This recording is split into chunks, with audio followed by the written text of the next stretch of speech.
Bonsoir et merci à tous d'être là. Donc, nous vous accueillons Gisèle qui est partie je ne sais pas où, qui est la présidente de Bordeaux Place Publique qui voilà, a décidé de, suite à la visite de Nicole Duhain que nous avons reçue le mois dernier, pour nos amis de l'invisible, eh bien, nous continuons avec l'invisible parce que je pense qu'il est de plus en plus présent. Et en fait, cet invisible, ce soir, on va le découvrir sous une autre facette avec Anna Caranta. Donc, peut-être qu'avant que je présente Anna, tu veux dire quelques mots, Gisèle? Bien, je vais dire bonjour à tout le monde. Voilà. Bienvenue dans cette conférence. J'espère qu'elle va vous convenir, comme celle que nous avons eue il y a quelque temps avec Nicole. Et j'en suis persuadée. Voilà. Je vous souhaite Bien. une bonne suite. Ok, merci, Gisou. Alors, Anna, elle se dit passionnée par le tarot, l'astrologie, l'histoire des arts magiques, le chamanisme, les capacités de l'esprit, l'étude des lois universelles, et elle pratique la communication intuitive. Donc, Anna, je suis absolument ravie de te connaître grâce d'ailleurs à Nicole et Isabelle, et c'est une très belle rencontre. Je vous le montre tout de suite, il est tout chaud sorti de ma boîte aux lettres il y a 2 heures. Donc, je vous le dis, je n'ai pas eu le temps de le lire, mais j'ai quand même déjà, on va dire, lire les préfaces. Voilà. Mais il est tout beau, il est tout chaud, il sort des éditions du 7 et on va donc en parler ce soir. Mais je voudrais avant, Anna, que tu nous parles un petit peu de ton enfance, de ton parcours. Et je voudrais bifurquer par le tarot de la langue oubliée dont on reparlera peut-être en fin de séance. D'accord. Alors, mon enfance a été un peu particulière parce que je captais des choses que les autres ne captaient pas. J'ai mis un certain temps à m'en apercevoir parce qu'étant de santé très fragile, donc je n'étais pas scolarisée. Je faisais des cours à la maison, j'avais un enseignement par correspondance avec de temps en temps des répétiteurs qui venaient à la maison pour me mettre à niveau. Et j'étais persuadée en fait que tout le monde voyait les mêmes choses que moi. Ce qui fait que lorsque j'ai rejoint, on va dire, on m'a sociabilisé un peu comme les petits chiots. Mon père était assez inquiet du fait que justement je n'avais pas de camarades et j'étais tout le temps ou avec des chiens ou avec des esprits. Il avait un petit peu peur des réactions plus tard. Il a absolument insisté pour que j'aille à l'école. Donc j'y étais pour la première fois à l'âge de 11 ans. Et là, ça a été un choc, évidemment, de me retrouver au milieu d'enfants de mon âge, mais qui n'avaient pas du tout la même vision des choses, la même vision du monde. Et je dirais parfois pas de vision, puisqu'ils ne voyaient pas dans l'invisible. Et j'ai eu quelques problèmes. Alors, je me suis fait souvent traiter de sorcière. Je me souviens d'une ronde dans la cour de récréation avec les enfants qui disaient « t'es une sorcière, t'es une sorcière ». C'était un petit peu difficile. Et puis, j'ai appris à me taire. J'ai appris à me taire parce que je me suis rendu compte qu'en me taisant, il y avait beaucoup moins de problèmes. Par contre, c'est vrai que ça renforçait un sentiment d'isolement assez important et ça a été difficile vers l'adolescence. Là, je me posais des questions sur ma santé mentale. Je me suis vraiment interrogée en disant mais je ne suis pas normale. Alors, j'avais une maman qui était très ouverte et mon père disait souvent il faut l'emmener voir un pédopsychiatre. Là, Ah ben oui. Et maman répondait non, elle est différente. Et elle s'est battue pendant très très longtemps pour en fait qu'on accepte cette différence. Elle me connaissait très bien. Je pense qu'elle savait que je ne délirais pas, que j'étais pas folle. Souvent, je voyais des choses qui se produisaient par la suite, donc qui étaient validées. Et maman avait appris à écouter ça et à dire simplement, elle arrive à communiquer avec autre chose. Alors, je trouve ça assez formidable que tu aies eu une maman qui ait eu cette intuition tout de suite en disant que tu étais différente parce que pour beaucoup de personnes qui ressentent et tout, bien souvent la famille ne comprend pas non plus.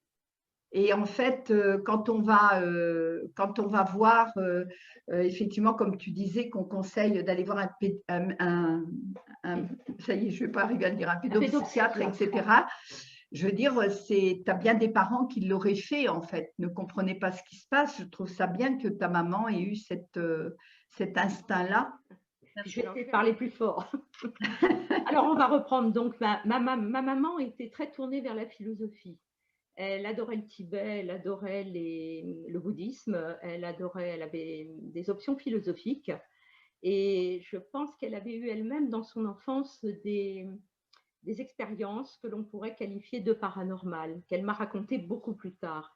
Et je pense que c'est pour ça qu'elle avait cette compréhension et cette ouverture qui, heureusement, m'a beaucoup aidée. Donc, à l'adolescence, j'ai absolument voulu rejoindre le monde normal. Je voulais être quelqu'un de normal. Et là, ça a été très douloureux. Parce qu'en fait, je dirais que c'est un peu comme rentrer un pied qui fait 41 dans une chaussure qui fait 37. C'est très douloureux. On n'y arrive pas. Et j'ai fini par trouver un mode opératoire qui est de pratiquer en fait les arts hermétiques avec un certain sérieux, je dirais, parce que je suis quelqu'un d'assez cartésien, c'est ça qui est bizarre. Hein. À la base, je suis quelqu'un plutôt cartésien. Et je ne voulais pas passer pour la folle ou l'allumée. Alors, j'ai une anecdote amusante. Lorsque j'ai ouvert mon premier cabinet, très bizarrement, qui était dans un cabinet médical. Donc, ah oui? Il n'y a rien de normal dans mon parcours. Non, non. Je cherchais en fait un cabinet pour faire le tarot et l'astrologie et je n'en trouvais pas. Et j'avais une amie qui était mariée à un médecin. Et ces médecins avaient fait un petit collectif, un petit bâtiment avec 4 cabinets. Ils étaient 3 dedans et ils cherchaient un psy ou une psy. Et ils ne la trouvaient pas.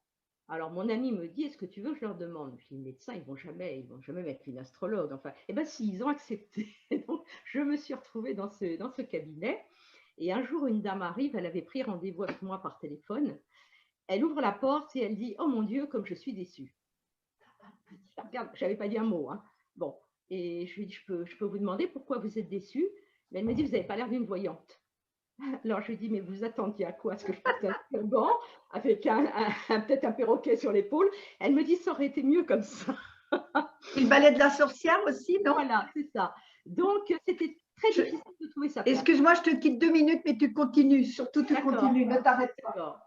Donc, il y a eu quelques années comme ça où je me suis tout de même entêtée dans ma démarche d'essayer de pratiquer le plus sérieusement possible ce qu'on appelle des mancies. Alors, les mancies, ce sont les arts d'interprétation divinatoire. Et je me suis aperçue que finalement, les gens y trouvaient leur compte et étaient assez contents qu'on ait cette approche vis-à-vis d'eux, peut-être qu'il les rassurait un petit peu aussi. Et je suis aussi partie du point de vue que pour moi, le futur se fabrique.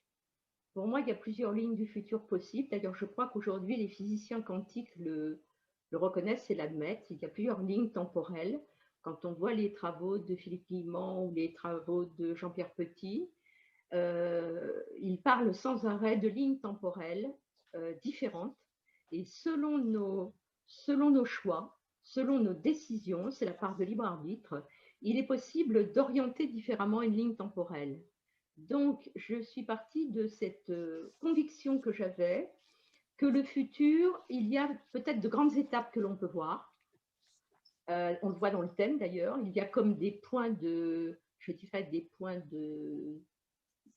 d'arrêt qui sont nécessaires dans une vie et dans une expérience de vie parce que ça fait partie justement de l'expérimentation qui est programmée. Mais le reste du temps, on a beaucoup de choix, d'options différentes. Et en pas mal d'années donc de pratique de l'astrologie, astrosophie, j'expliquerai tout à l'heure, et le tarot, j'ai pu valider en fait cette conviction, puisque j'ai vu des gens changer complètement leur destin par rapport à des décisions qu'ils prenaient. Donc tout ça m'a confortée, m'a donné certainement un petit peu plus d'assurance que je n'avais au départ. Et je continue de pratiquer et d'étudier, parce que je crois qu'on n'arrête jamais d'étudier, c'est très important, on est toujours que des étudiants, et d'enrichir notre connaissance. Et les consultants m'y aident beaucoup, parce qu'ils sont autant des enseignants que moi je peux partager justement des choses avec eux, et aussi avec mes élèves, puisque j'ai des élèves en astrologie, astrosophie et tarot. Donc, je m'aperçois en fait qu'il m'apporte certainement autant, si ce n'est plus, que je ne peux leur apporter. Voilà. Donc ça, c'est un petit peu ce que je voulais vous dire sur ce parcours. Alors évidemment, cette enfance, si on fait un retour en arrière, a été émaillée de beaucoup de visions, des choses au départ qui n'étaient pas faciles pour un enfant à gérer, parce que je pense qu'on en parlera tout à l'heure, il y a différentes strates dans l'univers et il y a notamment un plan qui est très proche du plan terrestre, de basse vibration, qu'on appelle le bas astral. Et lorsqu'on a des capacités, donc médiumniques, hypersensibilité, c'est souvent le bas astral qui se manifeste en premier. Or, le bas astral, c'est un petit peu le réceptacle, si vous voulez, de, comment on pourrait dire, de coquilles, de formes pensées. On ne va pas parler de fantômes, hein, on va parler de d'ébauche, de sentiments, de colère, de haine, des choses souvent de très basse vibration qui se cumulent dans ce plan. Et malheureusement, les médiums ou apprentis médiums rentrent souvent d'abord en relation avec cet espace avant d'apprendre à le dépasser pour se mettre à un niveau beaucoup plus spirituel, pour là pouvoir dialoguer éventuellement avec l'invisible. Donc ça, il a fallu que je l'apprenne, que je le découvre, que je l'expérimente. Ça n'a pas toujours été facile, avant de comprendre que le dialogue avec l'invisible se fait lorsque nous élevons nos vibrations. C'est très important. On ne va pas demander à l'invisible de baisser ses vibrations pour entrer en contact avec nous. Et c'est pour ça que dans mon livre, je mets une petite mise en garde sur une pratique qui s'appelle le Ouija, parce que souvent, le Ouija est une interrogation en fait, comme ça un peu dans le vide, c'est un peu esprit et tu l'as, hein, comme le spiritisme, et ça n'est pas toujours le bon interlocuteur qui répond. J'ai pu moi-même être témoin de pas mal de problèmes issus de séances comme ça, beaucoup de jeunes qui voulaient expérimenter, même souvent pour s'amuser, en n'ayant pas une démarche vraiment de désir de contact avec quelqu'un de précis, mais pour expérimenter la chose, et qui se sont très mal terminés. Donc, dans mes cours aussi, je mets en garde, on ne rentre pas impunément en contact avec l'invisible, il faut beaucoup d'amour et beaucoup de respect. Alors, je ne sais pas si j'ai perdu Chantal. La voilà, c'est magnifique. Voilà, excusez-moi, excusez-moi. Problème d'intendance dans la maison. Pas grave. Voilà. Donc, j'ai un petit peu expliqué mon parcours et l'état d'esprit, disons, dans lequel j'essayais de travailler. Oui. Comment as-tu reçu, je vais le dire comme ça, le tarot de la langue oubliée? Et est-ce que tu peux nous en dire quelques mots? Alors, j'ai toujours été personnellement fascinée par les nombres, la numérologie déjà en tant que… Les nombres sont des symboles, les nombres sont quelque part des entités. Les pythagoriciens le disaient d'ailleurs, hein. Pythagore disait que les nombres étaient des énergies et des entités. Et j'ai toujours été fascinée par les cartes. C'est-à-dire qu'enfant, quand maman voulait me faire un cadeau, c'était un jeu de cartes. Mais alors les cartes ordinaires, hein, le cœur, pique, etc. Et moi, j'y voyais un tas de choses dedans. Je ne sais pas pourquoi, je voyais des choses. Ce qui fait que même aujourd'hui, je ne peux pas jouer à la belote avec quelqu'un. Parce qu'en fonction de ce que la personne a bas comme carte, je vais lui dire, il va arriver ça ou il y a ça. Ça me gêne énormément. Et donc, ces cartes me fascinaient. Et plus tard, j'ai découvert les tarots et les oracles. Alors, on va faire une différence. Le tarot, c'est un système très ancien. Ça va remonter peut-être aux Hébreux, qui avaient des plaques en or avec des serties de pierres précieuses qu'on appelait les thérapim, sorte de dominos géants qu'ils jetaient sur une table pour en fait interroger, on va dire, l'invisible. Et puis, lorsqu'il y a eu l'invention de l'imprimerie, on a transféré en fait certains symboles sur des cartons. Et c'est devenu un peu la pratique de taper le carton, c'est-à-dire en fait d'interroger ces cartes imprimées. Alors ça a fait fureur, notamment sous la Renaissance. En Italie, c'était devenu vraiment la chose qui se pratiquait dans tous les salons un peu, les salons philosophiques comme Laurent le Magnifique, etc. Les gens qui s'intéressaient à autre chose, à la philosophie, à l'hermétisme ancien. Et puis ça s'est beaucoup, beaucoup développé À l'époque de Lenormand, on a eu après un mélange entre les oracles et le tarot. Alors, il faut vraiment les distinguer. C'est-à-dire que les oracles, c'est fait par un voyant. C'est un voyant qui va projeter ses propres symboles sous forme d'images et il va créer son jeu. On a donc le petit Lenormand où on avait d'autres qui sont célèbres, les Télas, etc. Donc, certains nous parlent et certains ne nous parlent pas. Ça ne va pas fonctionner à tous les coups. Alors que le tarot est un système très ancien, c'est un système philosophique. C'est surtout un système qui vise à mieux se connaître soi-même, le fameux connais-toi toi-même qui était inscrit sur le temple d'Apollon à Delphes. C'était le cheminement des initiés, arriver à se connaître pour pouvoir en fait maîtriser sa vie. Donc le tarot est composé d'arcanes majeurs et d'arcanes mineurs. On ne connaît pas vraiment l'origine du tarot.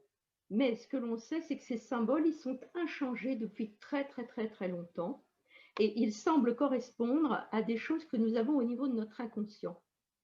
Alors, en méditant un peu là-dessus, en essayant de comprendre et de pénétrer plus avant, il m'est venu un jour une inspiration, toujours ces guides, ces voix. Moi, je dis c'est la source. Comme ça, je ne me trompe pas. C'est la source qui me parle. Il m'a dit une chose très intéressante. Il m'a dit, mais le tarot utilise des symboles. Et le langage des symboles, c'est la plus vieille langue de l'humanité. C'est la langue universelle. Tout le monde comprend un symbole. La preuve, c'est que nos ancêtres du paléolithique, néolithique, inscrivaient des dessins sur les parois des cavernes. Et ces dessins étaient symboliques, comme des chasses symboliques ou des choses comme ça. Et comme ça, tout le monde comprenait. Donc, on se rend compte que l'homme peut comprendre une image beaucoup plus facilement qu'un mot, bien sûr, un mot écrit, pas forcément dans sa langue. Le langage est universel. Et donc, cette source m'a dit, il y a dans notre ADN, dans l'ADN de tout être humain, cette programmation d'une langue oubliée. Et le jeu de tarot est le système qui permet de réveiller en nous la lecture de cette langue. C'est-à-dire que ça vient spontanément. C'est un développement en même temps de l'intuition, ce fameux sixième sens. Alors, j'ai voulu effectivement expérimenter par rapport à des cercles d'élèves, de pratiquants, une nouvelle technique qui consistait à complètement mettre de côté l'apprentissage par cœur. Et là, je me suis aperçue que ça marchait beaucoup mieux. C'est-à-dire qu'il y a une technique, on a choisi un tarot, j'ai choisi un tarot parce qu'il est issu de recherches philosophiques et des symboles les plus anciens, c'est le tarot d'Oswald Wirth. Oswald Wirth, c'était le secrétaire de Stanislas de Gruyter, qui était un grand hermétiste, qui lui a demandé un jour de faire des recherches dans toute l'imagerie du tarot qui existait à l'époque pour essayer de trouver le tarot d'origine. Et Oswald Wirth a fait un très très beau travail. Il a essayé d'extraire vraiment la symbolique de base pour au moins déjà les 22 arcanes majeurs. Et il a réussi, je pense, un très beau livre, un peu comme le Mutus Liber des alchimistes. Hein. C'est un livre muet, puisqu'il n'y a pas d'écriture, mais c'est un livre qui est terriblement parlant au niveau de l'intuition. Et en faisant un test avec mes élèves, je me suis rendu compte qu'ils étaient tout à fait capables, au bout de 2-3 leçons, de tirer le tarot sans avoir besoin d'aucun livre. Alors pourquoi il ne faut pas utiliser un livre? Vous savez, la méthode qui est vendue avec le jeu. Alors on aligne les cartes et on se dit attention, il y a celle-là qui est à côté de celle-là, alors ça veut dire quoi? C'est parce qu'on va faire fonctionner l'hémisphère gauche du cerveau. Mais oui. L'hémisphère gauche, c'est l'apprentissage par cœur, hein, c'est celui qui est un peu cartésien, un peu carré, pragmatique. Il faut que l'on stimule l'hémisphère droit, qui est le siège en fait de l'imaginaire, hein, de la vision onirique, et qui est le siège de l'intuition. Et en mettant de côté tout le travail donc, de l'intellect, qui est celui de l'analyse, d'essayer de comprendre, on m'a dit que c'était ça, alors il faut que si c'est ça à côté de ça, ça doit dire ça, tout ça, il faut qu'on oublie. Et il faut vraiment qu'on sollicite à l'intérieur de nous ce fonctionnement de l'hémisphère droit. Et là, tout d'un coup, ça sort, c'est incroyable, c'est extraordinaire. C'est-à-dire que la langue, elle se révèle, elle était simplement oubliée, elle n'est pas perdue, et ils se mettent à parler cette langue. Ouais. Alors, je m'excuse, je regarde 2 minutes parce qu'il y a quelqu'un en salle d'attente. Là, admettre, j'admets. Super, merci.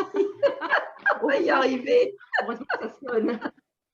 Donc voilà, ce tarot de la langue oubliée, c'est en fait une méthode sans livre, sans apprentissage par cœur, en basculant sans arrêt, on fait les élèves du côté droit au côté gauche, du côté droit au côté gauche, côté droit, au côté gauche, au bout d'un moment, il y a une forme presque de transe qui s'installe et ils se mettent à parler la langue du tarot. Et là, Mais là oui. c'est vraiment fabuleux. Ben, Alors, c'est clair que dans l'apprentissage, beaucoup enfin, tu parles du tarot, mais même d'autres méthodes, il y a toujours cette notion d'école qu'on apprend, mais du coup, ça vient stimuler le mental, alors que ça ne se passe absolument pas à ce niveau-là, finalement. voilà. Et on a tout de même des personnes qui ont du mal à apprendre par cœur. On le voit à l'école, hein. Il y a des élèves qui ont beaucoup plus de mal que d'autres. Et effectivement, tout ce qui est apprentissage par cœur, c'est-à-dire qui ne s'adresse qu'au côté gauche, on peut amener un intellect très bien rempli, effectivement, mais ne développera pas le côté intuitif de l'être qui, pour moi, est absolument nécessaire au quotidien. C'est notre intuition qui peut nous sauver. Oui, quand on sent qu'on ne doit pas faire quelque chose, ce jour-là, je ne dois pas prendre la voiture, ou c'est l'intuition. Et on s'aperçoit que si on ne la respecte pas les 3/4 du temps, ça se passe assez mal. Si j'avais écouté mon intuition, je n'aurais pas fait, ou je rencontre quelqu'un, je sens que cette personne ne me convient pas, puis après mon mental me dit, oh bah si, elle est gentille, etc. Est-ce que vous m'entendez? Est-ce que vous m'entendez? Oui, Oui. oui. Ça y est, c'est bon, parce qu'il a dû y avoir un… Tiens, coucou toi!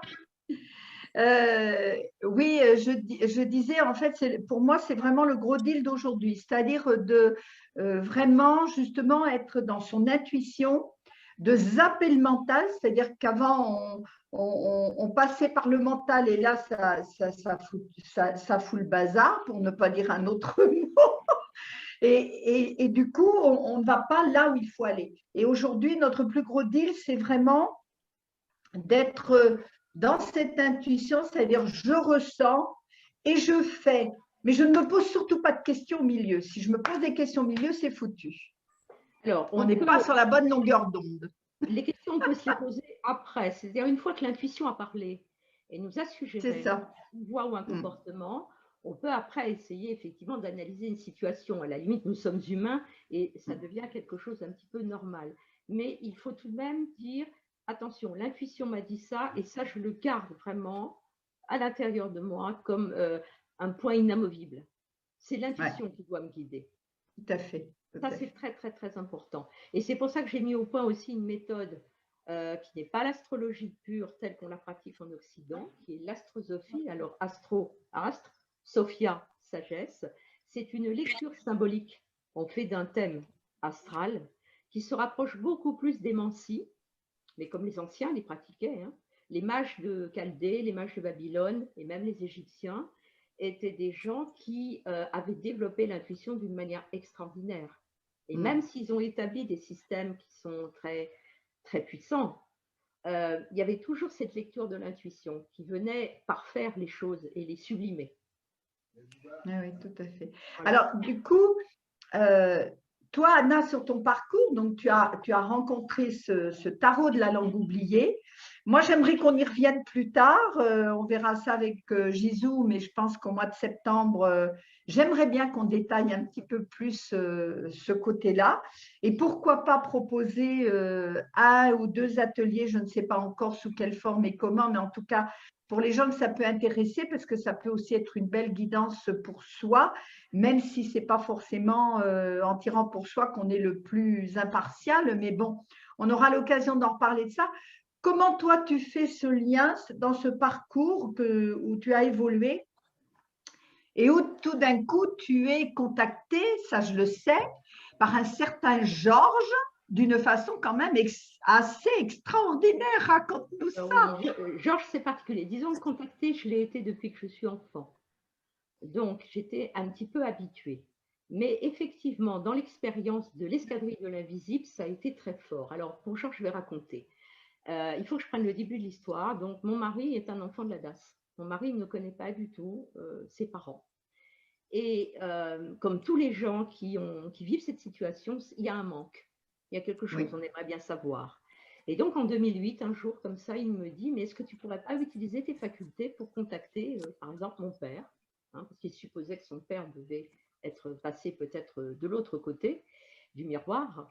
Et donc, il me demande, alors bon, j'essaye d'envoyer comme ça une sorte de balise, et puis pas de réponse, rien du tout, silence radio. Donc, je dis à mon mari, écoute, on va attendre, peut-être que ça se déclenchera, mais pour le moment, il n'y a rien du tout. Et puis, comme toujours, on oublie un peu. Quelques jours se passent, peut-être 15 jours, 3 semaines, je me souviens pas. Je me rends en ville, à l'époque, nous habitions en Champagne-Ardenne, dans la ville de Troyes, et je dois me rendre en ville de manière très, très cartésienne et pragmatique, il faut que j'aille à la banque.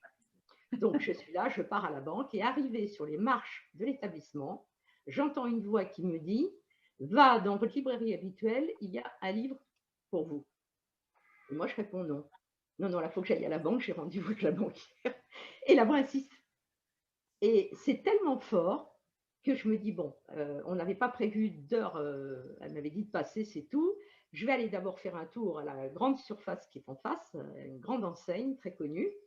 Et ça va aller très vite, voilà. Donc, me voilà partie, je monte dans cet établissement, alors très éclairé, beaucoup de lumière, etc. Les rayons, évidemment, le rayon qui nous intéresse, c'est le rayon ésotérisme. Et j'ai en général une habitude, c'est de laisser ma main courir comme ça sur les rayons. Ah oui. Et d'attendre que la main saisisse un livre. Et c'est ce qui se passe. Je saisis un livre et je m'aperçois que ce livre fait partie des thèmes qui passionnent mon mari, effectivement. Bon, pas courant, c'est l'alchimie. Il n'y en a pas beaucoup. Bon.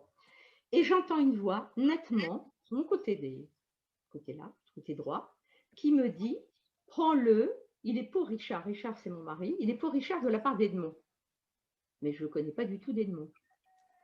Et en fait, pour moi, c'est quelqu'un vraiment de vivant que j'ai à côté de moi. J'ai nettement entendu la voix et j'ai le sentiment que quelqu'un frôle mon épaule. Donc, en fait, je vais tourner la tête, je vais regarder et je m'aperçois qu'il n'y a pas quelqu'un de dense. Il y a une silhouette un peu plus grande que moi, totalement lumineuse, mais très visible malgré la lumière qui était dans la boutique. Je suis très surprise. Je vois cette silhouette et j'entends la voix. Et je dis, mais qui est Edmond? Je ne connais pas d'Edmond. Et qui êtes-vous? Et il me dit, Edmond, Richard a bien demandé un signe. Edmond, c'est le père de Richard. Et moi, je suis un messager. Et là, je suis stupéfaite, la clarté de la voix et cette sensation vraiment de présence quasi physique, puisque j'ai l'impression qu'on me frôle, alors que je ne vois qu'une luminosité qui entoure une silhouette. Et à ce moment-là, il va commencer à parler. Alors déjà, il me donne un avertissement. Mon frère fait partie d'un groupe sur Internet qui simule des combats aériens de vol par avion de la Deuxième Guerre mondiale. C'est un passionné de la Deuxième Guerre mondiale. Alors, Comme par hasard? Comme par hasard. C'est un groupe international. Il y a des gens en Australie, en Écosse, aux États-Unis, un peu partout, en France, voilà. Et Georges commence à me dire, il y a dans le groupe de ton frère un garçon aux États-Unis qui ne va pas bien du tout. Il envisage de se suicider. Il faut qu'il fasse quelque chose. Je suis surprise, bon, je le garde dans ma tête, d'accord. Et puis, tu devrais leur dire qu'au lieu de jouer à faire la guerre à distance comme ça par Internet, nous, on n'est pas morts pour voir ça. Il y a des choses beaucoup plus graves sur cette planète.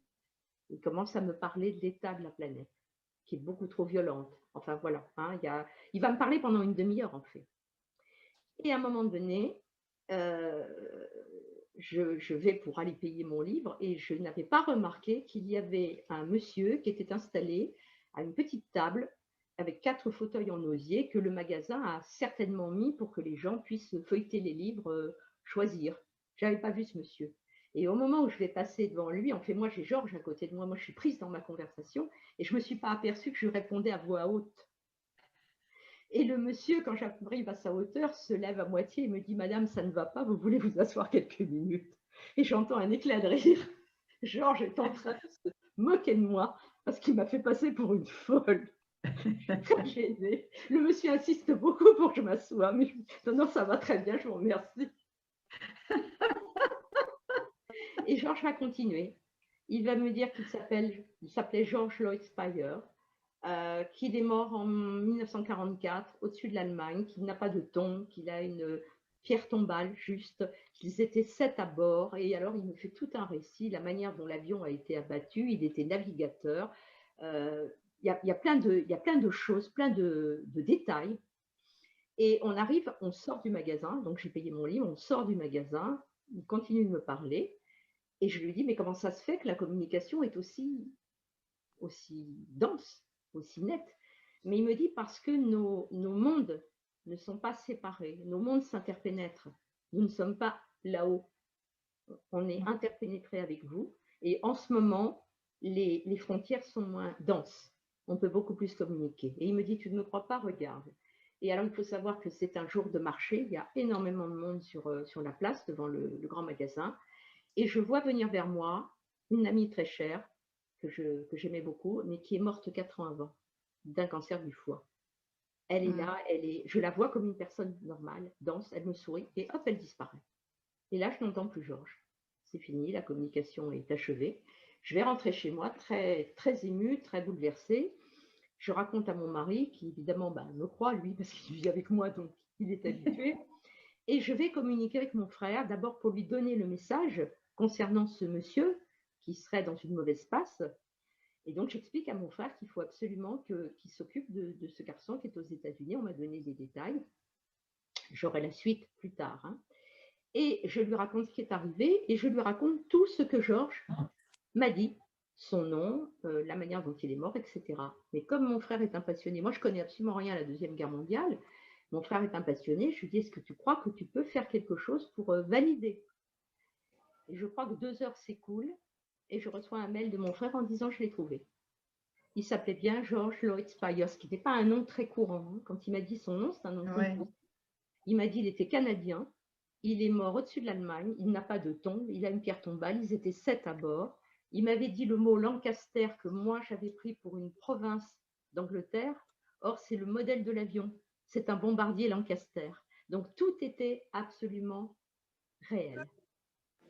J'ai été très impressionnée. Et puis, quelques temps après, mon frère m'a donné le résultat de leur enquête par rapport au monsieur américain qui n'allait pas bien. Là, malheureusement, il a dû aller au bout de son geste parce qu'ils l'ont perdu.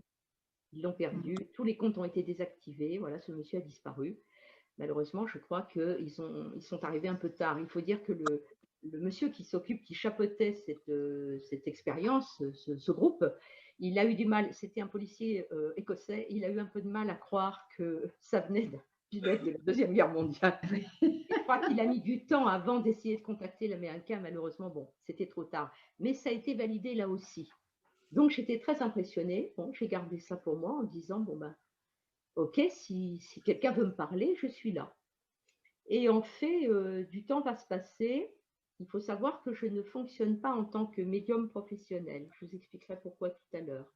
Je fonctionnais en tant que tarologue et astrologue, mais pas médium. Or, l'invisible me dit, maintenant, tu vas ouvrir ton cabinet au contact avec les disparus, ce que je ne voulais jamais faire. Alors, oui, j'ai lu ça tout à l'heure. Voilà, parce que pour moi, on ne convoque pas les morts. C'est-à-dire qu'il y a des gens qui peuvent faire, j'ai eu des gens qui faisaient 200-300 km pour venir me voir et le contact ne s'établissait pas. Et ces personnes étaient très déçues. Et je le comprends très très bien puisqu'elles s'étaient déplacées. Mais les morts, on ne les convoque pas. Ils parlent quand eux de le faire, de nous contacter. Donc j'avais dit, moi si on me parle, bon, je donne le message, j'aide la personne, mais je ne le fais pas en cabinet professionnellement pour ne pas décevoir. Et là, l'invisible me donne l'ordre de le faire. Alors je suis un peu réticente, j'ai pas trop envie, mais bon, en général je vais. Donc je vais le faire. Et heureusement qu'ils me l'ont demandé, puisque c'est grâce à cette ouverture que je vais recevoir une dame qui s'appelle Myosotis, donc dans le livre. C'est une dame qui a perdu son mari. Ce mari était plus âgé qu'elle, beaucoup plus âgé qu'elle. Je te coupe, excuse-moi Anna, je te coupe 2 secondes. Il y a des micros qui doivent être ouverts, si vous voulez bien les fermer, parce qu'il y a une petite interférence et c'est gênant pour écouter. Vérifiez que vos micros soient bien fermés. Gisèle ne l'a pas fermé. Il y en a 3. Il y en a 3, Isabelle, Sandra. Sarah, je ne sais pas s'il est fermé. Excuse-moi. Non, il n'y était pas. Il n'y est pas. Alors attends, parce que je ne le vois pas. Et sur ton téléphone, c'est pour ça. Ça y est, c'est bon. Oui. Voilà. Tu peux reprendre, Anna, excuse-moi. Oui, voilà. Alors, oui, donc va venir vers moi cette dame qui a perdu son mari, qui a un chagrin énorme. Et c'est vrai que quand elle vient me voir, je suis un petit peu impressionnée. Elle est dévastée, cette dame. Elle est vraiment, elle n'accepte pas du tout le départ de son mari. Et je la préviens, comme tous les gens que je reçois, en disant, écoutez, je vais faire le maximum, mais je ne peux pas vous garantir que, voilà, il va me répondre. Et elle va me donner une photo donc, de cet époux qu'elle n'a connu qu'âgé, puisqu'il avait 40 ans de plus qu'elle.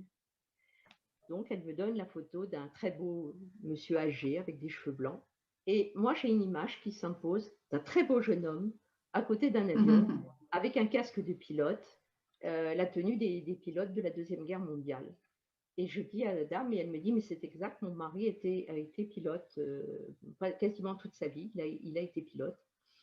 Et elle va me ramener quelques jours plus tard la photo exacte que j'avais vue. Donc moi, il ne m'apparaît que comme ça. Il s'appelle donc Nicolas. Et à un moment donné, je vois dans la vision mentale, je vois Saint-Pétersbourg avec les dômes, vous savez, les dômes colorés. Je vois la cour du tsar Nicolas II. Et je lui dis, mais madame, cette dame, elle a un nom français, hein, elle me donne un nom français. Et je lui dis, mais madame, votre mari descend des grands-ducs de Russie. Elle me dit, mais oui, c'est tout à fait exact. Il est russe, il est né en Russie et il descend des grands-ducs. Et j'entends à ce moment-là une voix masculine dire à mon oreille, dites à mon brave petit soldat. Et là, la dame a les larmes aux yeux, elle sursaute en disant, mais c'est comme ça que mon mari m'appelait. Donc je me dis, c'est bon, là on a le contact, il veut parler. Et il va énormément parler. Il va nous dire beaucoup de choses le concernant lui, concernant sa famille. Donc ça va faire partie d'une quête, mais d'une quête qui est anonyme pour conserver le respect que l'on doit au secret des familles. Surtout que ça implique effectivement les grands-ducs de Russie et ça pourrait avoir des retentissements énormes. Mais on va faire une enquête qui va durer au moins 2 ans parce que cette dame possède un album photo qui lui vient de son mari, qui vient de Russie, avec tout un tas de photos de la cour du tsar, plein de choses. Et je vais pouvoir faire de la lecture intuitive sur photo. Et au bout de 2 ans, on va trouver le secret, c'est-à-dire qu'en fait, il y avait un secret sur le géniteur, n'est-ce pas, du grand-père. Et on va trouver le géniteur grâce à la lecture intuitive et à des documents qu'elle a reçus de Russie, qu'on a fait traduire, etc. Donc, c'est ce que j'ai appelé le jeu de piste. Mais comme je dois l'anonymat, voilà. Bon, ça ne sera pas révélé, c'est simplement une anecdote à côté. C'est-à-dire que l'invisible peut vraiment nous guider pour des quêtes importantes dans l'histoire des familles. Et ça, bon, moi, j'y tiens beaucoup à ça. Ouais, c'est celle dans le livre qui s'appelle Myosotis. Myosotis, voilà. Hein. Voilà, et qui a participé. Ça, j'ai eu le temps de le lire avant notre interview. Voilà, quelques mots de Myosotis. Et donc, Myosotis va un jour me ramener un magazine avec la photo d'un très beau pilote, le lieutenant Jean Doyon, et elle va me dire c'était un ami de mon défunt mari, et il n'est pas du tout d'accord sur les circonstances de sa mort qui sont, on va dire, attestées aujourd'hui. Puisque l'on dit que ce pilote s'est suicidé. Il a combattu un pilote allemand. Ils se sont, on va dire, auto-abattus tous les deux. Les 2 avions sont tombés à peu de distance. Et on prétend qu'il s'est tiré une balle dans la tête. Or, Nicolas dit, c'était pas possible, c'était pas dans notre philosophie, c'est pas dans nos vues. Donc, je vais faire une lecture intuitive où effectivement, les circonstances sont racontées donc, de cette lecture dans le livre. Je vois un décès tout à fait différent. Et là, bizarrement, je sens que les 3 entités, Georges, Nicolas et Jean, se réunissent et commencent à parler et commencent à donner des messages au nom de l'escadrille. Et ils expliquent pourquoi. Ils expliquent qu'en fait, j'ai le premier message qui le dit. Je ne sais pas si tu veux que je le lise, ce premier message. Oui, je veux bien. Je voudrais juste, avant, dire justement dans ce qui fait partie des préfaces, on peut dire comme ça, de ton livre, ce que tu as mis. Alors, je ne sais pas si ça vient de Myosotis ou de toi, mais j'ai beaucoup aimé cette phrase qui dit « Ce qui se voit n'a qu'un temps, ce qui ne se voit pas est éternité. » Myosotis. Moi, ça me plaît beaucoup. Elle est très belle cette phrase. Oui. Alors, le premier message que nous avons reçu, en 2013, s'appelle L'Escadrille. Et je vais vous le lire, il n'est pas très très long. Alors j'espère que vous m'entendez. Oui. Ce sont des valeurs communes qui nous ont réunis. 2 d'entre nous étaient amis. Le 3e combattait pour la même cause. 2 d'entre nous sont morts en mission. Le 3e a survécu. Mais les 3 se retrouvent dans le même espace et se donnent une nouvelle mission qui est de communiquer, de témoigner, d'inspirer et d'encourager. La tempête qui se dessine est plus puissante que celle que nous avons affrontée. Cette 2e guerre, que nous avons définie comme mondiale, ne touchait en fait que certaines nations du monde. Les événements qui se profilent dans le présent de votre monde engloberont la planète tout entière. Alors, il faut savoir que c'était tout de même bien avant le Covid, ça date de 2013. C'est assez surprenant. Comment vous faire passer la vision qui est la nôtre depuis le plan où nous nous situons, en dehors des enveloppes physiques qui ont été nos véhicules dans ce court instant d'une vie? Nous espérions, ainsi que beaucoup d'autres qui ont donné leur vie pour la liberté, que les hommes, les femmes, les populations et leurs dirigeants sauraient tirer la leçon de ce tragique épisode, théâtre de tant de souffrance et de détresse. Mais dans l'aujourd'hui du monde, l'oubli a obscurci les consciences. Les cycles se déroulent selon une loi universelle immuable, et voici que revient une période charnière où l'humain doit impérativement faire les bons choix. Le droit à l'erreur ne peut plus être compensé par la grande loi d'amour, car l'application de cette loi d'amour implique la nécessité d'apporter la leçon qui permet l'élévation de la conscience, but suprême de l'évolution. Beaucoup d'entre vous, plus réceptifs que d'autres, ont reçu durant quelques décennies des messages incitant à la prière, au pardon, à la compassion, à la générosité, au partage, à l'amour des autres. De nombreuses âmes personnalités désincarnées ont participé et participent toujours à cette mission d'inspiration. Ces messages ont et auront toujours pour votre futur une grande valeur et une actualité permanente. Toutefois, les temps de la Terre étant ceux qu'ils sont, si toutes ces énergies d'inspiration continuent à être dirigées vers vous, nombre de désincarnés ont pour tâche de vous soutenir dans l'épreuve. Les frontières entre nos mondes s'interpénètrent plus que jamais et la communication s'en trouve facilitée. C'est là un privilège accordé par l'intelligence infinie et nous vous incitons à le mettre à profit. Faites le chemin vers nous comme nous faisons celui vers vous. Sentez notre énergie, captez nos pensées, ne demeurez pas passifs, communiquez, communiquez, communiquez. Donc ça, c'était le tout premier message.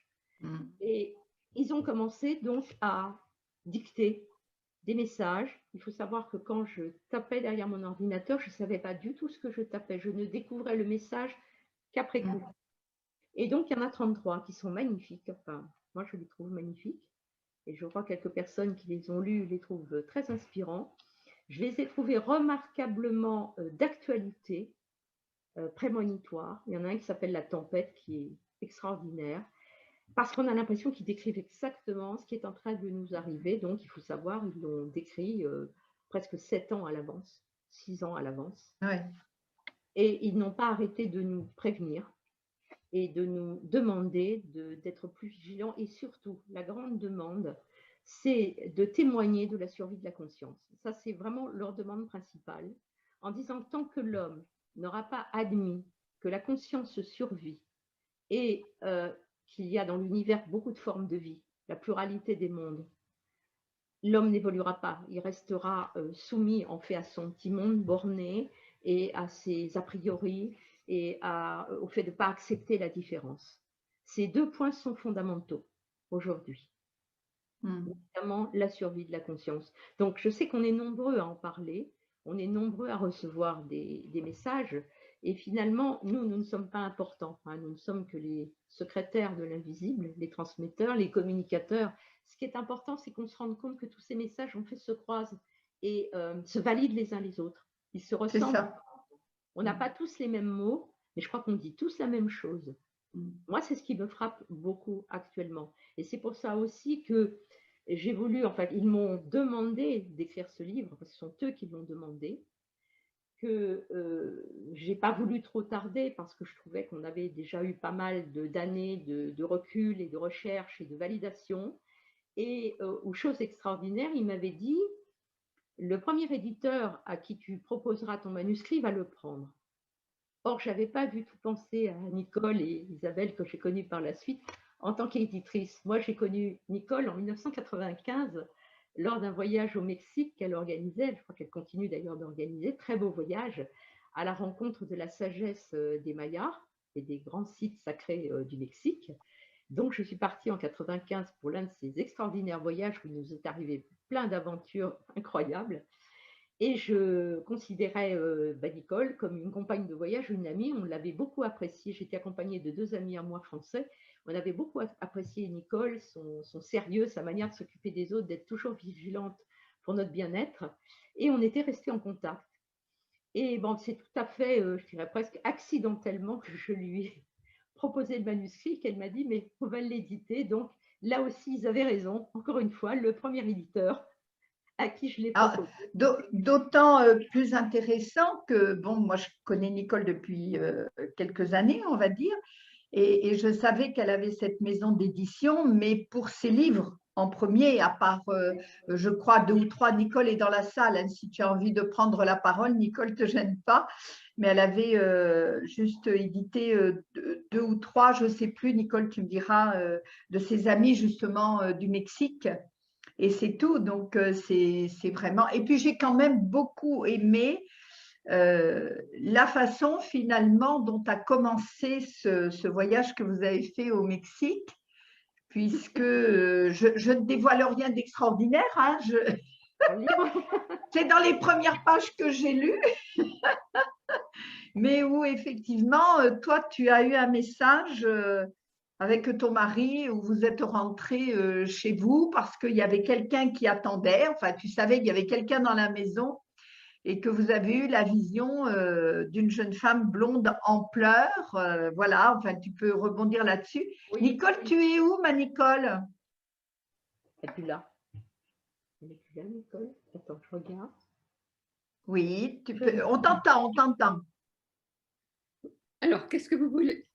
Eh ben, moi, je veux bien que tu rebondisses sur justement comment puisque tu en parles dans le livre, sur comment tu as connu Anna et comment vous avez fait plus ample connaissance avant de devenir finalement de vrais amis, parce que je trouve quand même que c'est très intéressant.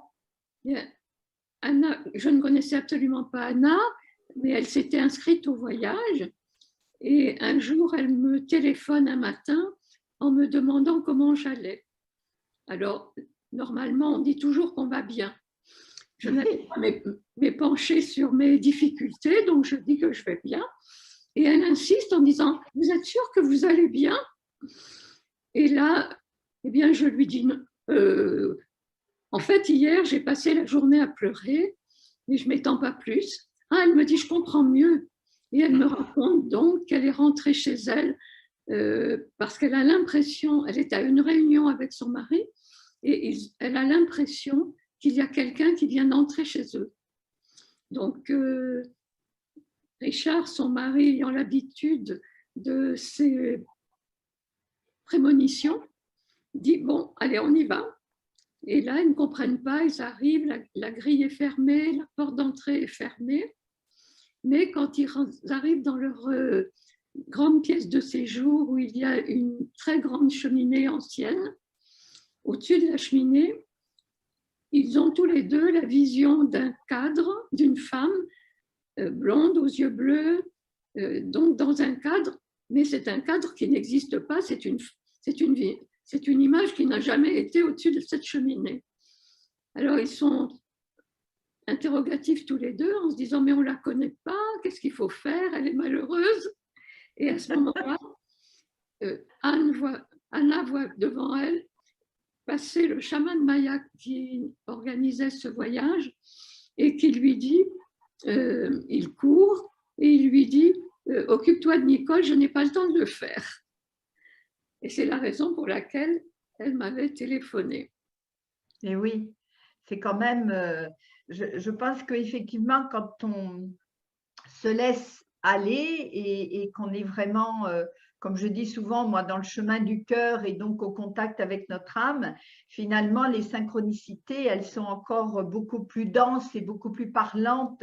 On en parle hein, dans notre quotidien quand même, mais elles deviennent beaucoup plus importantes et ça crée vraiment de belles histoires quelque part, hein, mais des histoires qui sont bien réelles, que l'on vit réellement. Exactement, oui. En C'est fait, ça. on est tous unis. Voilà. Et alors, puisque on discute avec toi aussi, Nicole, moi, ce que j'ai trouvé génial, c'est que toi, Anna, tu as donc, on pourra y revenir sur ces messagers, parce que, en fait, bon, même si j'ai pas eu le temps de lire tout le livre, mais je sais quand même que ce sont vraiment des messages d'espoir et en lien avec notre monde d'aujourd'hui, avec ce que nous vivons et les difficultés que nous vivons aujourd'hui. Et en fait, c'est que le fameux Georges, là, qui est extraordinaire, je trouve, parce qu'il te contacte d'une façon quand même pas très commune, mais très clairement, il s'en va après contacter également Nicole. Exactement, oui. Donc, il est un petit peu facétieux, mais c'est vrai qu'ils ont beaucoup d'humour, hein, finalement, hein, nos amis de l'invisible. Hein. Ils se marrent bien. Moi, quand je reçois aussi quelques messages pour des personnes qui viennent, que j'ai besoin d'aider, qui viennent pour être aidées, il y a des fois, je dis, mais vous savez, franchement, là-haut, ils se marrent, hein, ils sont en train de rigoler, hein, mais franchement, hein, ils sont en train de... beaucoup plus d'humour que nous. Ils disent que ce qui nous manque le plus sur la terre, c'est la joie.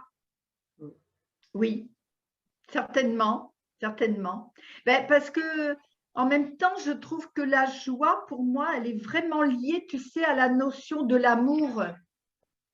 On peut être gai, on peut avoir envie de rire, etc. et tout, mais la joie, je trouve que c'est quelque chose qui se ressent vraiment profondément au niveau de notre centre sacré du cœur, en fait. Ça, elle est vraiment située là pour moi, elle est vraiment en lien avec l'âme, directement. Je ne sais pas ce que vous en pensez, Anna, tu as quelque chose à dire par rapport à ça? Je sais que mes plus grands moments de joie, c'était quand je partageais quelque chose avec les êtres que j'aime le plus. Donc, je valide que pour moi, effectivement, c'est complètement relié au sentiment d'amour. Ouais. Là, c'est magnifique. Quand on partage quelque chose, soit avec des membres de la famille ou des amis, peu importe, des gens qu'on aime vraiment, ça prend une ampleur extraordinaire. C'est ça.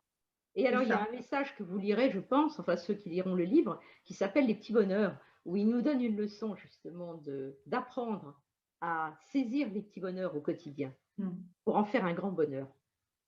Et oui, c'est un petit peu ce qui, enfin moi, ce que je trouve dommageable dans ce que nous vivons, mais pas depuis, c'est peut-être accentué maintenant, mais qu'on vit depuis des siècles, puisqu'on est quand même issu de nos parents, de nos grands-parents, sans remonter plus loin et dans nos vies antérieures. Mais c'est qu'en fait, moi, je le ressens, je le constate, je l'ai constaté pour moi, mais je le constate aussi quand j'écoute les autres. Quand on parle de nos malheurs, ou quand on écrit, moi, des fois, je fais faire cet exercice-là, en disant aux personnes, tu prends une feuille et puis tu vas me décrire le dernier événement qui t'a perturbé, qui t'a bousculé, qui t'a blessé, qui t'a fait de la peine ou de la tristesse, etc. Et toi. Alors là, tu peux être sûr qu'il y a toute une tartine, ou même si la personne m'en parle, ça va durer un quart d'heure, 20 minutes, une demi-heure. Et quand tu lui dis, ben maintenant, tu fais la même chose avec le dernier événement où tu t'es senti bien, plein de bonheur, où tu n'avais pas de questions, où tu étais dans un instant de grâce. Et alors là, curieusement, tu as une phrase, deux phrases, puis c'est tout. Et je trouve ça extraordinaire. Moi, je dis toujours, ben, tu sais, si tu inversais le truc, qu'est-ce que tu avais serait bien. Mais il y a un autre phénomène aussi, je pense, qui est un peu un corollaire. Je pense que vous avez tous remarqué que quand on vit quelque chose de désagréable, le temps dure, il ne s'écoule pas. Alors que quand on vit un instant heureux, ça va toujours beaucoup trop vite. Oui. Mais parce que aussi, je pense, on a trop pris ou trop reçu ou pris l'habitude ou continué l'habitude de s'apesantir. On va mettre plein de détails sur ce qui nous perturbe, sur ce qui ne va pas, sur quand on est en colère, quand on est dans la tristesse et tout. On va mettre plein de détails. On est intarissable. Alors que finalement, je vais reprendre un mot que Nicole nous a dit le mois dernier, mais avec lequel je suis en complet accord. Finalement, le bonheur, il est simple. Bien sûr. Et la simplicité, tu n'as pas besoin de mettre 10 lignes pour l'expliquer, tu la vis, intrinsèquement à l'intérieur de nous. Et l'amour est simple, et la joie est simple, et le bonheur est simple, finalement. Faut qu'on On revient à la notion de la simplicité. Hein. Oui, tout à fait. Alors, qu'est-ce que tu as d'autre comme… alors, je remonte quand même ce livre que je disais là pour les derniers arrivants. Voilà, tout chaud, hein, qui est vraiment sorti des presses. C'est quand, Nicole? Hier, avant-hier?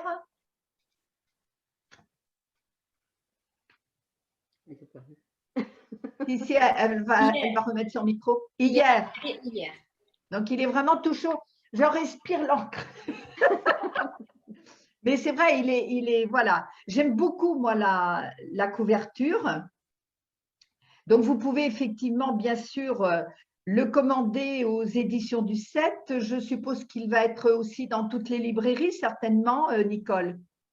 Absolument. Mais c'est plutôt le rôle d'Isabelle. Hein. Moi, bon, alors Isabelle, ma chère Isabelle, il va être dans toutes les librairies. Oui, sur toutes les plateformes de vente, sur notre site internet, dans toutes les librairies et sur des grandes plateformes de vente. On le trouve partout, le livre d'Anna, depuis aujourd'hui. Voilà, c'est génial. Et vous l'avez vraiment là en avant-première, on va dire, pour ce soir. Voilà, il est vraiment très chouette. L'escadrille de l'invisible. Tu as mis aussi en sous-titre les pilotes messagers du ciel. Et c'est vraiment effectivement des messages d'espoir. Qu'est-ce que tu pourrais nous dire, Anna, sur ce qu'ils nous conseillent pour tenir le coup, je vais le dire comme ça, hein, pour tenir le coup dans le monde que nous sommes en train de traverser et qui est en train de se basculer d'ailleurs dans le peu que j'ai pu lire, et je crois que c'est dans le prologue où en fait il est dit, alors ça c'est pas ça, voilà, c'est-à-dire ces pilotes messagers du ciel, ils souhaitent que leurs conseils soient accessibles à qui recherche des encouragements et des raisons de croire en la survie de l'esprit. Ces messages sont une aide constante au quotidien car ils nous proposent des méthodes permettant de co-créer une nouvelle société. Et on est vraiment dans la nouvelle société, elle est démarrée, elle est commencée, on est dedans, même s'il y a encore l'ombre qui prend beaucoup de place, mais n'empêche que la lumière, elle est bien là et elle s'étend de plus en plus. Qu'est-ce que tu pourrais nous dire peut-être nous délivrer quelques-unes de ces méthodes qu'ils nous conseillent au travers de tous leurs messages? Ne pas combattre les choses, ne pas être contre, mais être plutôt des militants pour. C'est important. Ils expliquent à un moment donné une sorte de système de balancier. C'est-à-dire que plus tu vas être contre quelque chose, plus tu vas donner de la force à la chose. C'est un peu comme les arts martiaux. Hein. Il faut savoir utiliser, on fait l'énergie en la transformant. J'ai trouvé ce message très intéressant, celui-là, mais il y en a beaucoup. En fait, chaque message va nous proposer un axe de réflexion à appliquer au quotidien pour améliorer notre vie au quotidien, améliorer le rapport aux autres, ça c'est très important, et faire rayonner une espèce de joie et de paix, parce que il n'y a pas que le Covid qui s'attrape, hein, il y a aussi la joie. Voilà. Il y a autre chose qui peut se communiquer à autrui. Il y a beaucoup d'attitudes, mais je trouve qu'il y a aussi des choses très, très concrètes dans leur… C'est ça qui est intéressant d'ailleurs, parce qu'on se dit qu'ils sont sur un autre plan, sur une autre dimension, mais ils ont gardé un regard très affûté sur notre monde, sur les difficultés que nous vivons. Ils comprennent très, très bien les difficultés que nous avons actuellement. Et ce ne sont que des encouragements, c'est-à-dire que tout est positif, alors qu'ils sont conscients de ce qui se passe. Ils ne vont pas minimiser les choses, mais ils ne vont pas non plus les amplifier de manière à ce que nous soyons terrorisés en disant ça y est, c'est l'apocalypse qui arrive, en oubliant qu'apocalypse veut dire révélation, hein, ça ne veut pas toujours dire cataclysme. Oui, absolument. Bon, mais c'est vrai que l'humanité commet beaucoup d'erreurs actuellement, des erreurs collectives, alors qu'en même temps, il y a aussi beaucoup d'initiatives tout à fait positives. Il y a déjà des gens qui ont basculé. Il y a déjà des gens qui sont harmonisés avec la nouvelle ère. Alors, il parle à un moment donné du phénomène du centième singe. Je vous invite à le lire, c'est très intéressant. C'est une expérience qui a eu lieu effectivement sur des singes du Japon, où on s'est aperçu que lorsqu'un sujet développe un apprentissage, il apprend quelque chose de tout à fait nouveau, qui n'était pas connu de l'espèce avant, au bout d'un moment, toute l'espèce va intuitivement recevoir la procédure. Et parfois même si des membres de l'espèce habitent sur un autre continent. C'est-à-dire que ce n'est pas un problème d'être à côté les uns des autres, ça se transmet par la pensée ou par l'inconscient collectif. Et c'est la même chose pour nous, c'est-à-dire que si nous cultivons trop d'idées négatives, trop de chagrin, trop de désespérance, ça se communique un peu comme une épidémie. Et si nous cultivons une attitude positive tout en ayant les yeux ouverts sur ce qui se passe, mais positive, c'est-à-dire que on n'a pas le choix, il faut qu'on affronte, il faut qu'on soit courageux, il faut qu'on soit positif, comme eux l'ont été en tant que pilotes. Ils nous font tout le temps le relais en disant, mais regardez, nous, on avait des avions pas forcément très performants. Ils se sont battus contre une armée quelquefois plus nombreuse qu'eux, mieux équipée, complètement aguerris à l'art de la guerre, et ils ont gagné. Et c'est ça sans arrêt ce qu'ils nous disent, mais n'oubliez pas, on a gagné. Donc, il faut que vous gardiez cette foi, ce courage.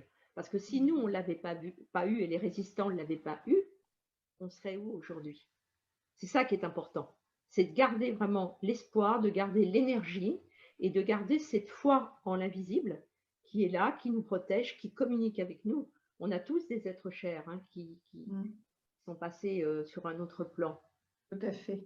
Et souvent, les gens, moi, ce qui me fait beaucoup de peine, c'est quand les gens viennent me parler effectivement de quelqu'un, d'un décès, de quelqu'un qu'ils ont perdu, en imaginant que cette personne, elle est partie pour un pays très lointain qu'ils ne reverront jamais. C'est très douloureux. Alors que moi, je sais pertinemment que c'est la porte à côté. Ils sont juste là. Ils nous entendent, ils nous voient. Alors, souvent, ils essayent même de nous envoyer tout un tas de pensées, d'aide, de secours, d'amour. Et parfois, on ne les entend pas du tout.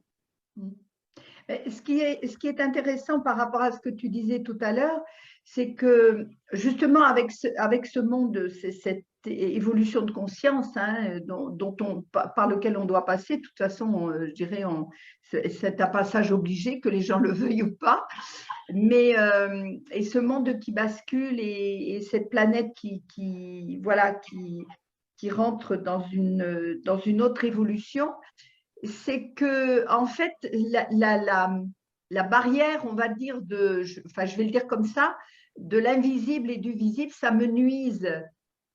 Donc ça veut dire qu'en fait on va capter de mieux en mieux, de plus en plus, effectivement, tous ceux qui sont autour de nous. Moi, je sais que quand je me lève le matin, je dis bonjour à tout le monde. Parce que je veux dire, tu as dit tout à l'heure, et c'est vrai, ça reste encore dans notre langage, on dit ils sont là-haut. Mais en fait, là-haut, c'est n'importe quoi. Ils sont partout. Ils sont partout. Ils sont à côté de nous, ils sont devant nous, ils sont derrière, ils sont peut-être en haut, en bas.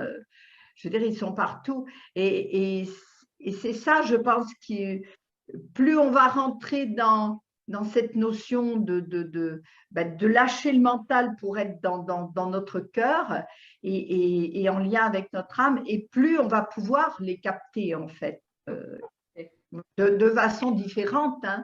Ce n'est qu'un problème de longueur d'onde. Moi, je donne toujours l'image du poste de radio.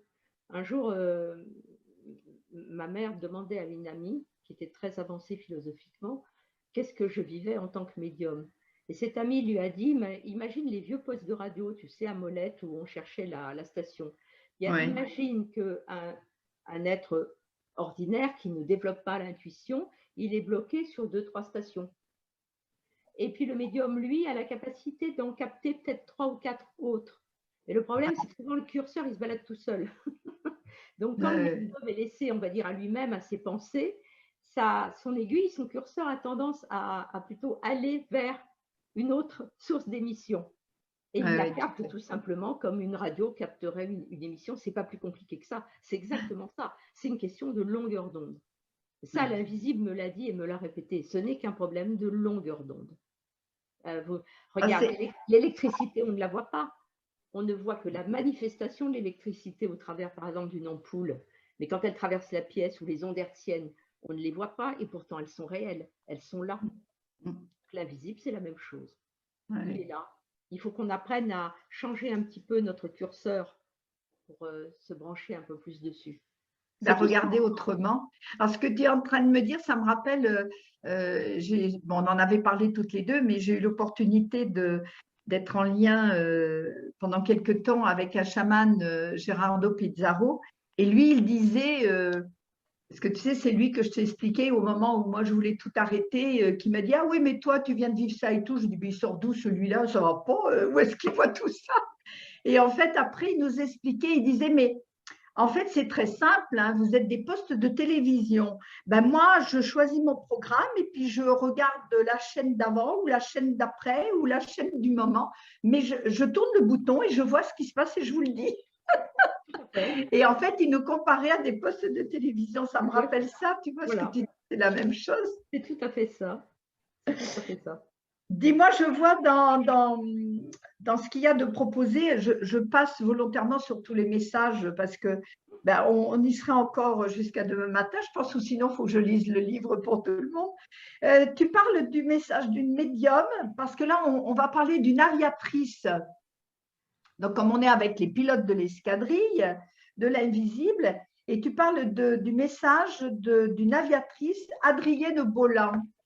Alors, est-ce qu'elle est en lien avec nos aviateurs ou est-ce que c'est autre? Non, j'ai voulu faire un chapitre, en fait, la question que je me posais, pourquoi est-ce que les pilotes semblent tellement sensibles à l'invisible?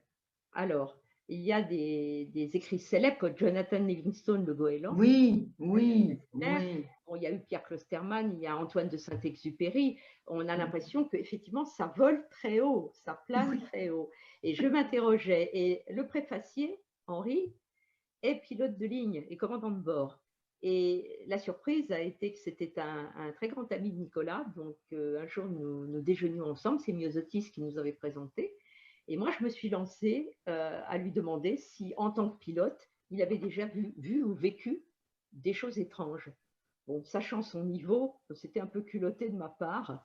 Et spontanément, il a répondu, mais oui, tout à fait. Et il le raconte dans la préface. Oui, tout à fait. Il lui est arrivé des choses extraordinaires. Et c'est pour ça qu'il a accepté de préfacer à double titre. D'abord parce qu'il a connu Nicolas de son vivant, et aussi parce que c'est un témoin de l'invisible. Et j'ai trouvé vraiment gentil de sa part et très important que, vu son statut, vu ce qu'il a représenté dans sa vie, parce qu'il a eu de très hautes fonctions, oui.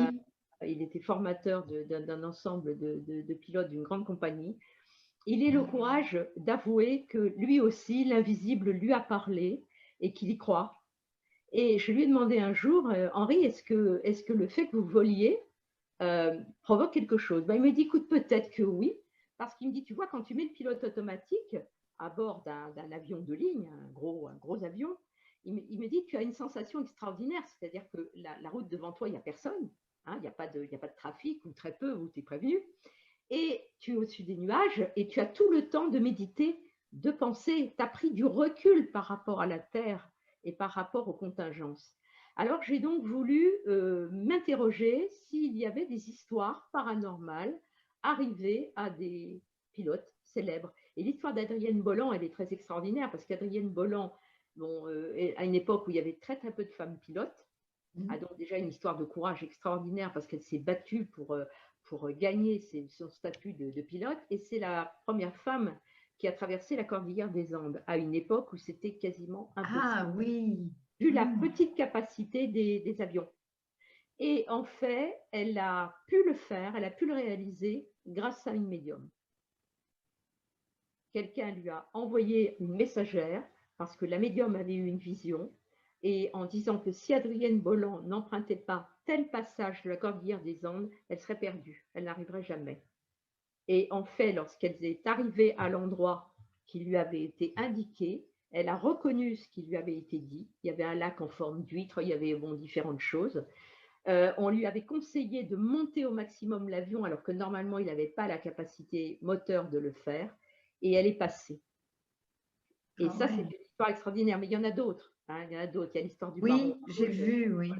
Voilà. Alors, tu parlais tout de suite de Henri Sibert, là, qui effectivement a fait une préface que je trouve très intéressante, effectivement. Et notamment, quand il raconte, je suis dessus, là, quand il fait un stage et qu'on lui dit mais qu'est-ce que tu cherchais en montant dans le ciel, puisqu'en fait, c'était sur la signification des rêves, hein. Et il rêvait ça, qu'il montait dans le ciel. Et la personne lui dit, mais qu'est-ce que tu cherches en montant dans le ciel? Mais pourquoi monter si haut dans le ciel? Et là, je te laisse raconter la suite quand même. En fait, Henri avait perdu sa maman enfant. Et je crois que cette mère, il la cherchait désespérément. Et il est devenu pilote parce que j'ai l'impression qu'inconsciemment, en montant dans le ciel, il cherchait sa mère. Elle était là-haut. Elle était là-haut, voilà. Et c'était ça qu'il cherchait. J'ai trouvé l'histoire très jolie d'ailleurs.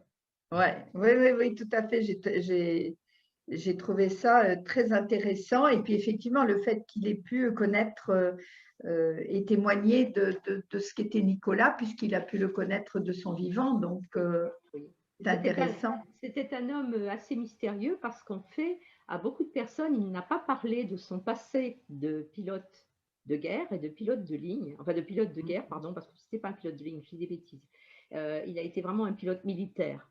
Et il en avait très peu parlé, il était très discret, alors qu'il a des faits d'armes, comme tous ces gens, moi je dis que ce sont nos héros, les trois, que ce soit Georges, qui est mort à 20 ans, il était tout jeune, Georges, il est très facétieux, mais c'est un gamin, hein. Jean, qui était un peu plus âgé, qui avait 42 ans lorsqu'il a été abattu en vol, et Nicolas, qui est mort à plus de 80 et quelques années.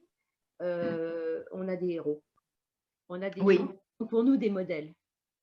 Ah, je vais me permettre de faire une petite aparté. Je vais solliciter Gisèle, si tu veux bien rouvrir ton micro, Gisèle, parce que nous, on a vécu, au travers de la sortie d'un film documentaire avec un ami que nous avons, justement sur des pilotes, où il a fait ce documentaire parce que ces pilotes finalement faisaient partie, alors je vais le dire comme ça, tu me reprendras Gisèle si tu le souhaites, mais faisaient partie de ces héros oubliés, mais qui en fin de compte ont sauvé quand même tout un village. Tu veux en parler un petit peu Gisèle?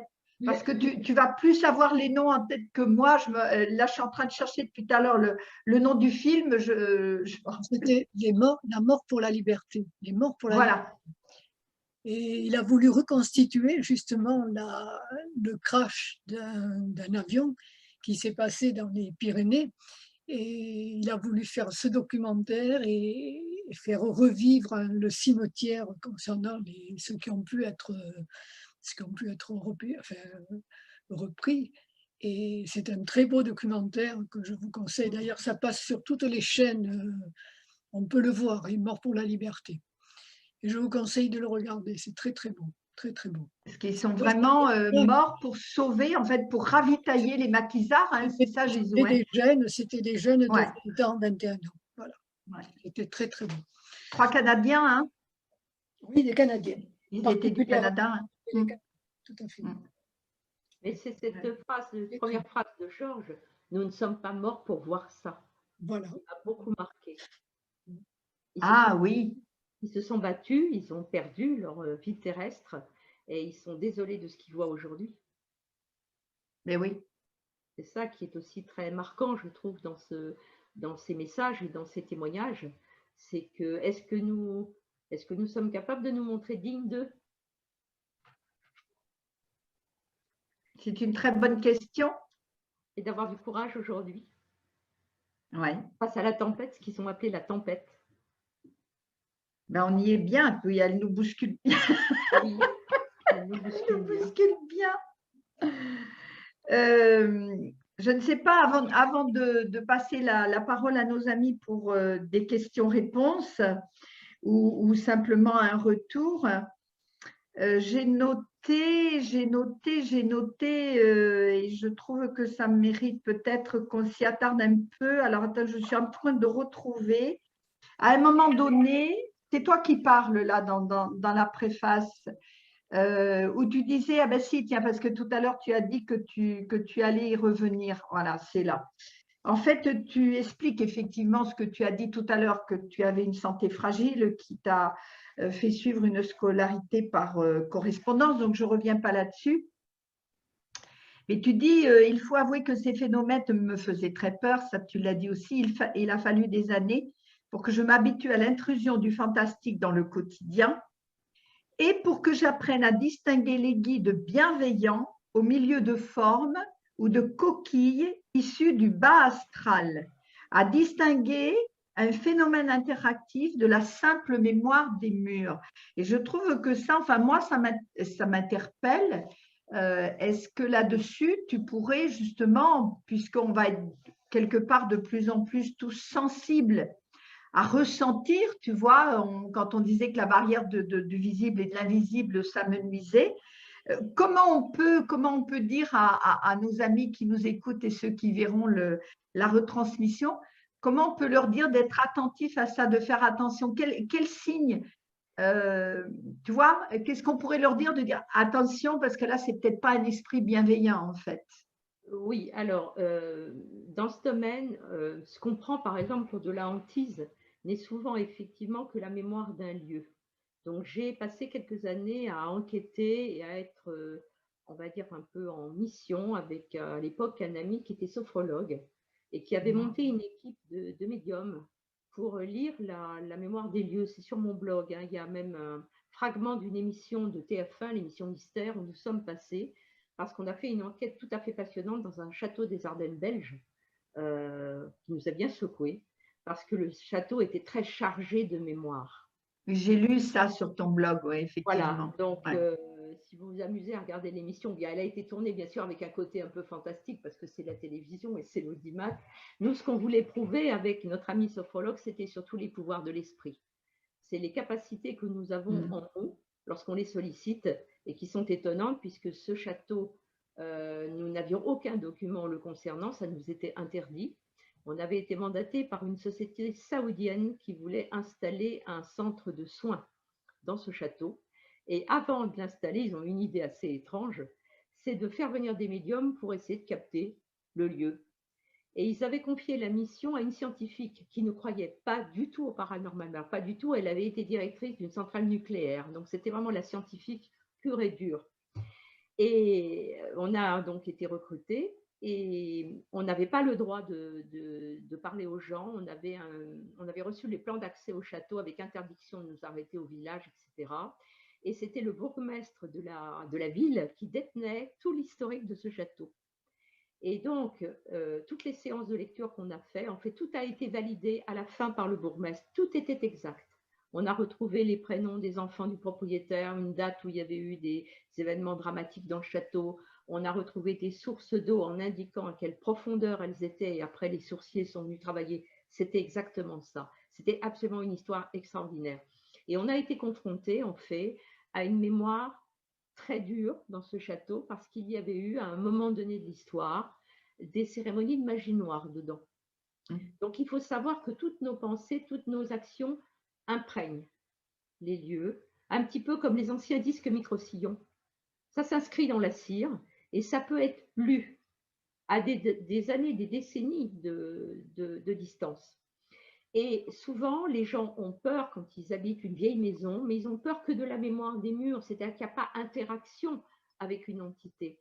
Moi, j'ai dû intervenir très souvent avec des cas comme ça où il n'y avait pas du tout de fantôme, il n'y avait pas d'intention mauvaise. Par contre, les cas où il y aurait vraiment, on va dire, une sorte de rupture dans la barrière espace-temps avec un passage d'une entité qui vient du bas astral est beaucoup plus rare. Par contre, quand ça se produit, ce n'est pas sympathique. C'est ça. Donc, je l'ai rencontré quelques fois. En général, on peut toujours intervenir. Il y a toujours des choses à faire. Il faut refermer les portes, il faut nettoyer les lieux. Les chamans savent très bien le faire. J'ai appris des pratiques avec un chaman amazonien qui sont extrêmement efficaces. On peut vraiment nettoyer un lieu et arrêter toutes les nuisances. Il faut que les gens apprennent aussi à dominer leur peur et à ne pas tout de suite tomber dans le scénario. Il y a des fantômes, la maison est hantée, il y a une malédiction, etc. Parce que la peur augmente les phénomènes. Il y a aussi des phénomènes qui se produisent parce qu'on a des enfants qui sont à l'âge de la puberté. Et il faut savoir qu'à cette période précise de la puberté, l'être émane une sorte d'énergie qui peut provoquer par exemple des phénomènes de télékinésie. des phénomènes de déplacement d'objets, ce qu'on appelle le poltergeist, des coups dans les murs, mais qui ne sont que des manifestations en fait énergétiques, il n'y a pas une intelligence derrière. Donc tout ça, c'est en travaillant dans ces domaines qu'on apprend à faire le tri, et que moi j'ai essayé de partager avec mes élèves, puisque j'ai donné des cours de parapsychologie avec des élèves, qui étaient passionnants d'ailleurs, et où les élèves ont appris justement à se mesurer à certains phénomènes et à les dépasser, et à apprendre qu'est-ce qui est une véritable imprégnation. Il vaut mieux prendre ses bagages et partir de la maison, parce qu'on n'est pas de taille à supporter ça. On peut tomber malade, hein, tout simplement, et ce n'est pas la peine. Parfois, Napoléon disait quelquefois le salut est dans la fuite. Les cas sont rares, hein, très rares, mais ça peut arriver. Voilà. Et ça s'apprend. Tout ça, ça s'apprend. Ok, très Alors bien. au départ, comme tu parles de mon enfance, ben, j'ai été confrontée en tant que personne réceptive à tous ces phénomènes en vrac. Hein. Donc il y avait un vieux mélange. Alors, ce qui était intéressant, c'est que j'étais tout de même pas la seule à les voir. Et il y a eu des scènes très amusantes. Nous avions à l'époque, mes parents avaient des employés de maison, et les employés de maison à l'époque, c'était des Espagnols ou des Portugaises, parce que voilà, c'était l'époque. Hein. Ces personnes avaient besoin de trouver du travail, de gagner de l'argent, et venaient de leur pays pour se placer. Et en général, bien sûr, elles étaient très croyantes, mais souvent superstitieuses. Et je me rappelle d'une scène qui s'est produite avec une de ces jeunes femmes qui était adorable d'ailleurs, qui s'appelait Guadalupe. Et Guadalupe, elle ne parlait pas un mot de français. Et il y avait un sous-sol dans la maison et qui était très habité. Il y avait vraiment tout un tas de bruits, de trucs. Bon. Et cette brave Guadalupe, elle était en train de repasser le linge. Et mes parents avaient fait construire, c'était comme une salle de jeu pour nous, et il y avait des espèces de petits murets qui servaient un peu d'assises. On mettait des coussins dessus, puis on s'asseyait avec les copains. Voilà, ça nous faisait une assise. Et cette brave Guadalupe, elle avait donc autour d'elle une quinzaine de coussins qui étaient posés sur ce petit remblai en ciment. Et au moment où elle repassait, les coussins se sont soulevés tous en même temps et lui sont tous tombés dessus. On l'a entendu hurler du sage. Elle est arrivée comme une folle, avec son manteau qui était boutonné de travers, la valise qui n'était pas fermée à la main. Je me tire. Et alors, mais pardon à la madame, mais tiene tanto miedo. J'ai tellement peur. Elle est partie sans demander son compte. On a été obligé de le porter à sa cousine. La pauvre, elle n'avait pas pu gérer les fantômes de la maison. Oui. C'était des énergies qui se manifestaient, et évidemment, quand les gens étaient témoins de ça, on a eu beaucoup de témoins, ils le prenaient très très mal.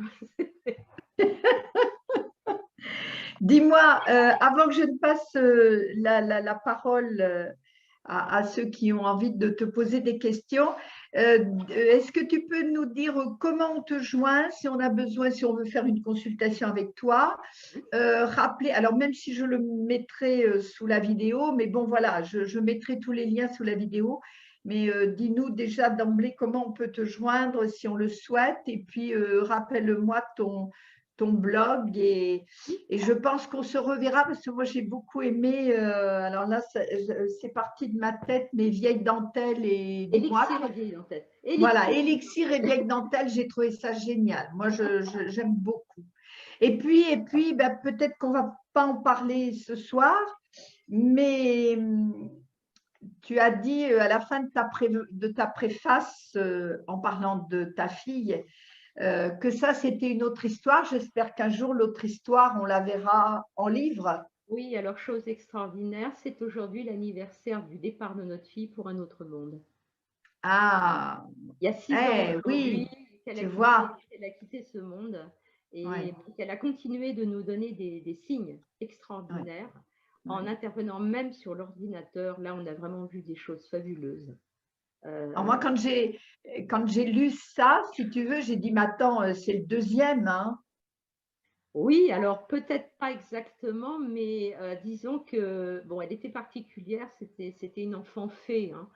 C'était une enfant, moi je l'appelais la Banshee, parce qu'on a des ancêtres écossais, et elle était très, très branchée sur le monde celtique, les contes et légendes celtiques. Elle était danseuse de claquettes irlandaises, donc elle était vraiment dans cet univers-là.